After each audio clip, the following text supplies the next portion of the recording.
Seize the time, an old mantra used by the original Black Panther Party of Oakland, California, also seems to have its place within the designs of multimedia, namely the design of social engineering media and its dependence on the success of elaborate sets of entertainment propaganda. So what is social engineering media then? This is mainstream media, big budget Hollywood, mass publication sources, major network news and entertainment. There's professional sports, cable TV, internet TV, and the Internet of Things. And of course, the hive mind of social media. For these outlets and their billion-dollar global elite foundations, social engineering media is not simply big business with big payoffs. It is a simple means to shape and reshape society, position and reposition massive groups of people by manipulating, nudging along, and influencing. From hairstyles to fashion, even identity, worldview, or political affiliation, all of these areas are significantly affected and guided by influential personalities and characters manufactured through mass media outlets, proving that the majority of people today do not think for themselves or truly know themselves, nor really care to.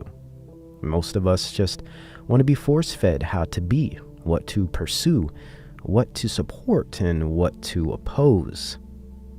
Takes less energy, less stress, less thinking, more time to consume, to gossip, and fulfill the endless and empty desires of the self. Hence, seize the time. While we play our best role of a mouse on a wheel, the media machine seizes every possible second to promise you a piece of cheese, or at least promise you the idea of one.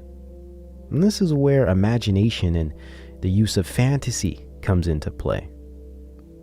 What we can discover over the decades of post-World War II America is that media, politics, and public perspective, or the climate of society, has always been strategically interwoven with specific narratives that produce specific public reactions, and ultimately forge types of cultures and subcultures with in-group and out-group dynamics.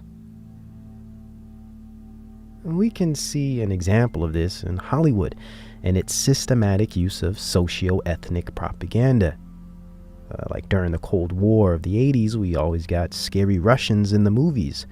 Or in the 90s, we were fed tons of plots with Arab terrorists, setting us up for 9/11.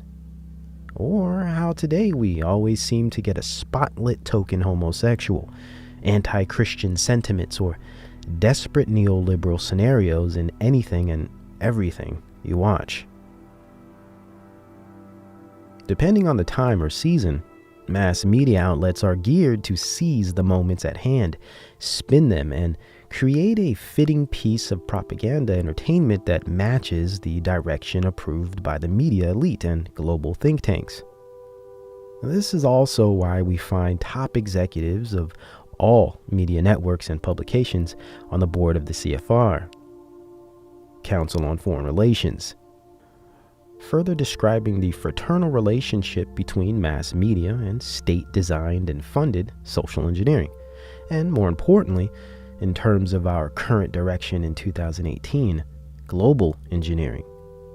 The collaboration of Agenda 21, transhumanism and biotech, blockchain technology and food source consolidation, weather and gene modification. All of these things, they all rely on a docile and weakened or debased society to properly develop.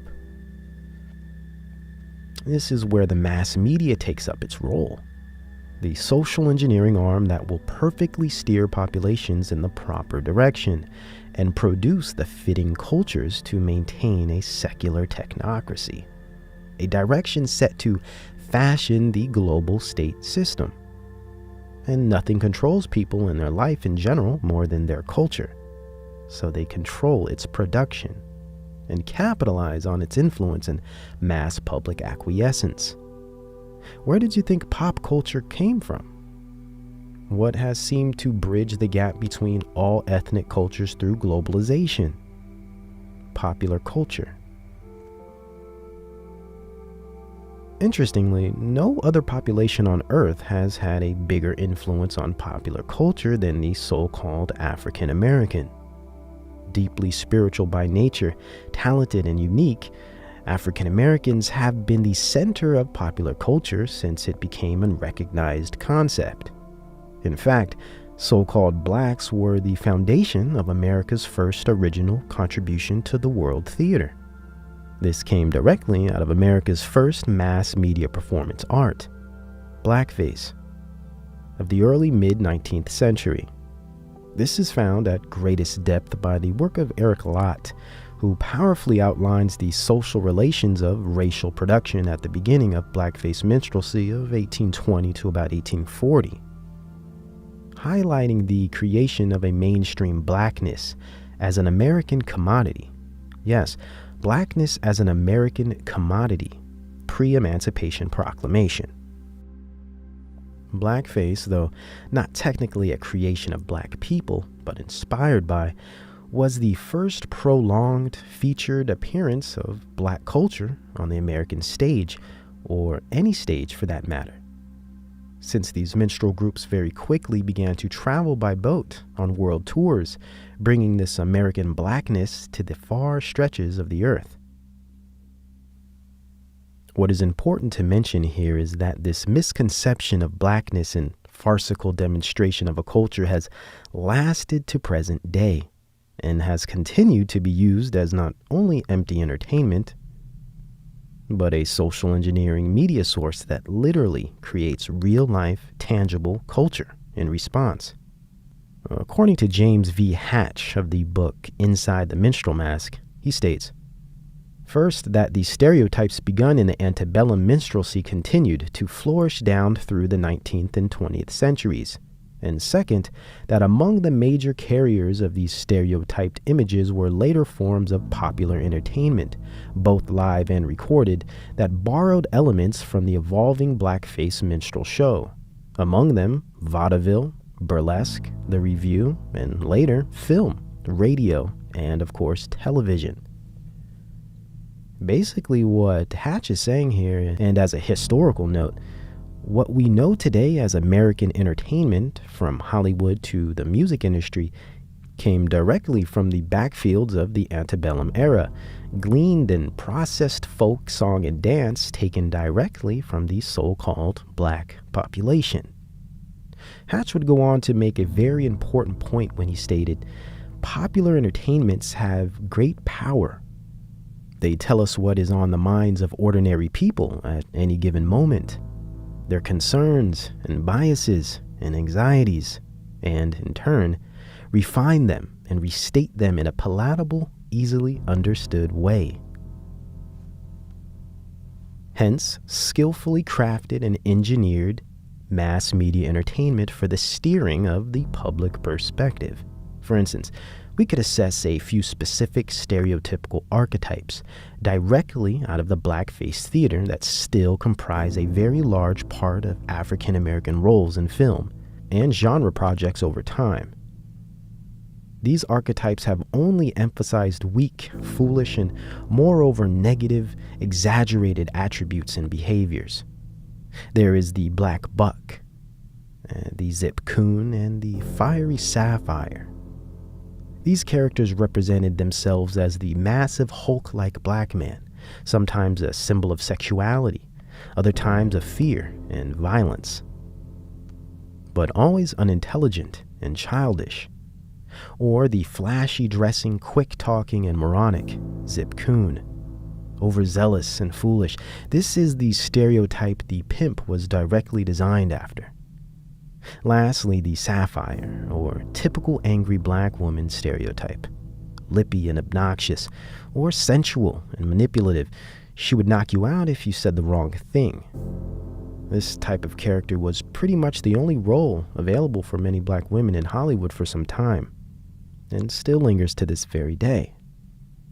So it really isn't enough to say blacks have been used the most in the entertainment industry as mules and figures of influence.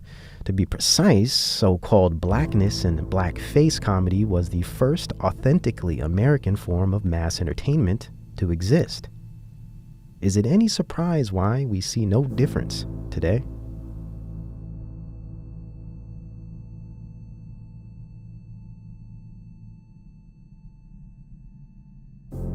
Just as we witnessed the historical formation of the blaxploitation era of the early 70s, it has only continued in different formats and flavors, but the same elements of hedonism, narcissism, godlessness, and neoliberalism are ever present throughout. No morality, no dignity, and surely no Jesus.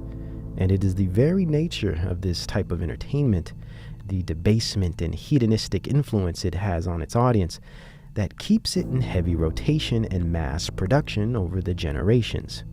And today, during an MSM socially engineered race revival, we find intelligence agent groups like Black Lives Matter creating a media-induced faux new civil rights movement, or what now seems to be the new buzz term for the socially aware woke community. Here we find another media co-opted strain of popular culture, or mainstream culture that has now become a social norm and popular worldview of the public, opposed to, of course, its strategically engineered reactionary movements like the alt-right, alt-light, and these new nationalist identitarian movements. Haven't you noticed the new reactionary pro-white dialectic that has bubbled itself to the surface? The Red Ice Network is a good example of this. White ethno-state proponents on one side and black nationalism on the other side. Either cup of Kool-Aid they combined have been nothing short of a streamlined, divisive propaganda piece fresh off the presses, and now deeply embedded within the minds and hearts of a society. So not only can media debase culture sexually or morally, but it also has been used to divide culture politically. These are prime examples of how social engineering in mainstream media affects its given audience.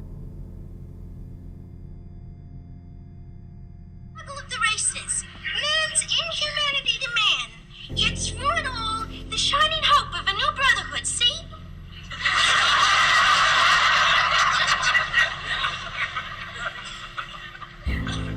The girl has gone base. I'm all alone. I'm all alone in this house. Isn't anybody else interested in upholding standards? Our world is coming crumbling down. The coons are coming. Archie, 12% of the population is black. There should be a lot of black families living out here. Yeah, this is only a beginning, but I think it's wonderful. Wonderful, huh? Well, let's see how wonderful it is when a watermelon rinds come flying out the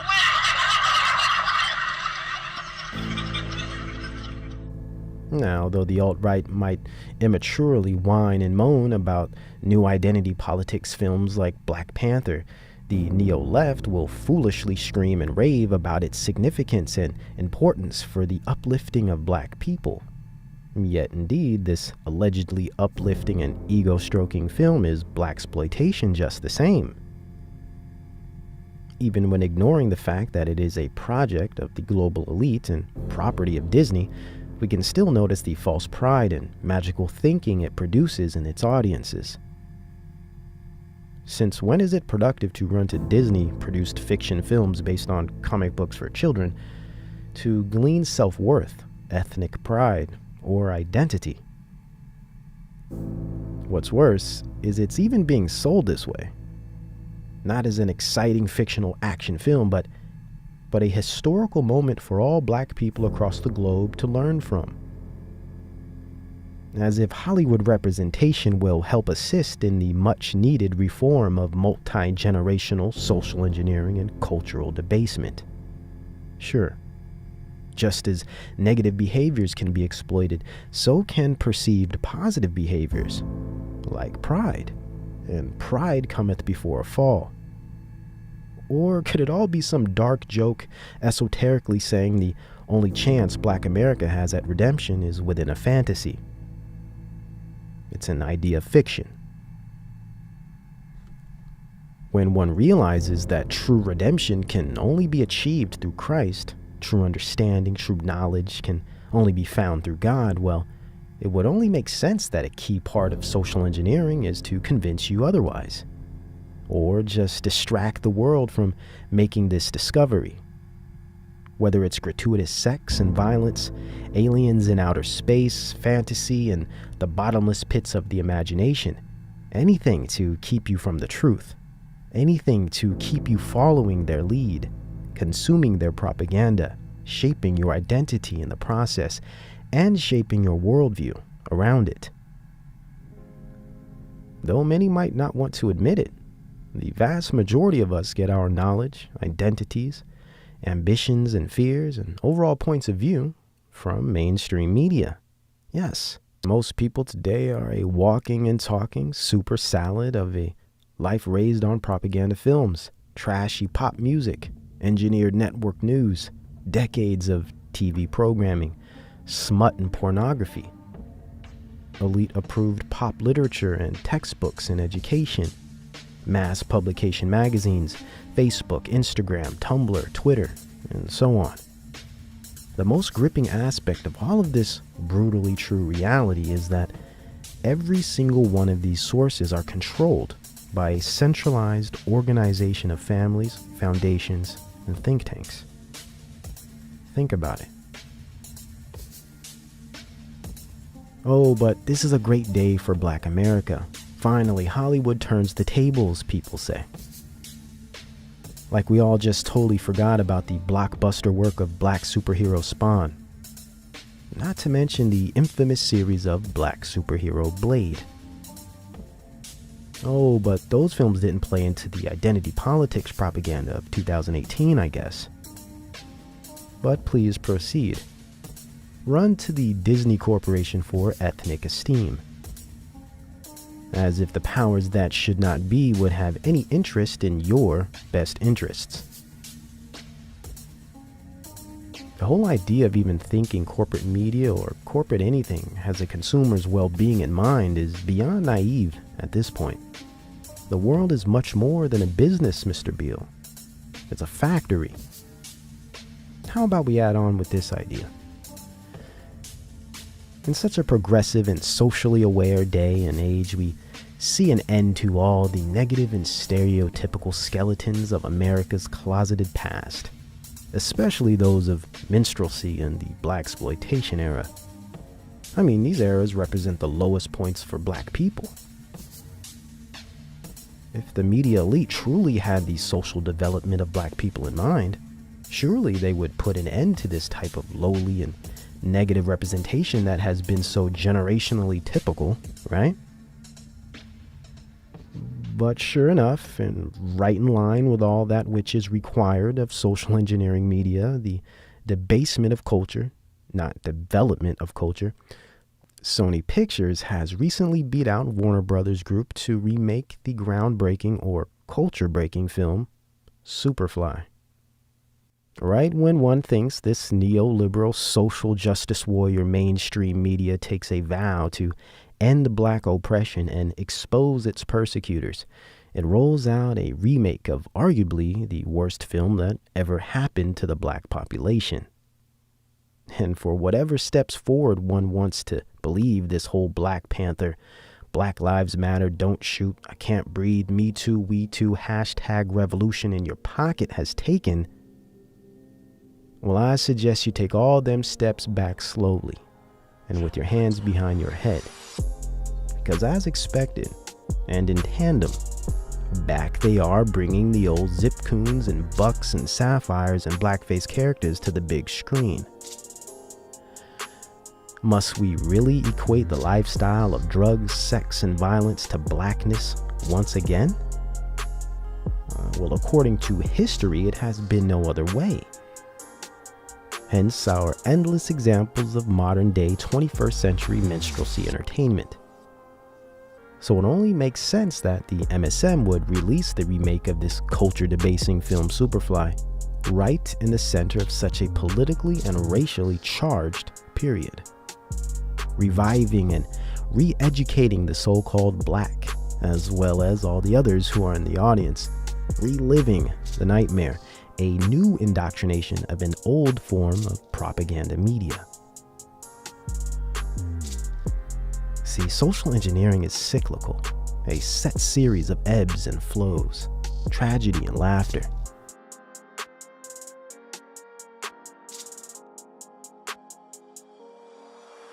Yes, pain and pleasure. Psychological masochism has become the foundation of what America views on a daily basis. Mass media is a source of trauma-based mind control that maintains a pickle within your mind. Consistent imbalance, half-truths, massive lies, and a tickle for every fancy, a tear for every tragedy. Media stagecraft brought to you strategically by the most powerful oligarchs in the world.